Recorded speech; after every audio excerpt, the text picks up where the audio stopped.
नमस्ते. माझे नाव अर्जुन गंगाधर पुजारी. मी खरसुंडी गावचा माजी सरपंच आहे. गेल्या 3 ते 4 महिन्यापासून अनेक विविध प्रसारमाध्यमाद्वारे श्रीनाथ देव देवस्थान ट्रस्टवर आरोप प्रत्यारोप चालू आहेत. आणि यामध्ये मी काही भक्तजनांना आव्हान करू इच्छितो की श्रीनाथ देव देवस्थान ट्रस्ट आणि श्री सिद्धनाथाचे पुजारी यांचा आणि श्रीनाथ देव देवस्थान ट्रस्ट यांचा कोणत्याही प्रकारचा संबंध येत नाही. श्रीनाथ देवस्थान ट्रस्ट हा वेगळा विषय आहे आणि श्री सिद्धनाथाचे पुजारी हे 8 भावकीमध्ये आहेत.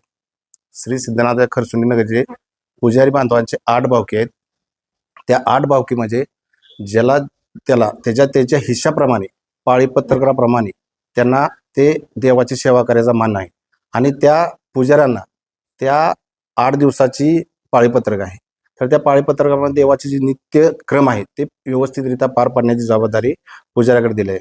मी भाविकांना एवढंच या ठिकाणी आवाहन करू इच्छितो की काही भाविक भक्तांची असा गैरसमज झालेला आहे की हा जो काय चांदीचा प्रकार झालेला आहे, श्रीनाथ देवस्थान ट्रस्टवर आरोप झाले, यामध्ये पुजारी बांधव ही भरकटलेले आहेत. तर मी या भक्तगणांना आवाहन करू इच्छितो की या एकूण प्रकरणात श्रीनाथ सिद्धनाथाचे पुजारी बांधव यांचा कोणत्याही प्रकारचा संबंध नाही. एवढंच या ठिकाणी मी तुम्हाला विनंती करतो आणि थांबतो.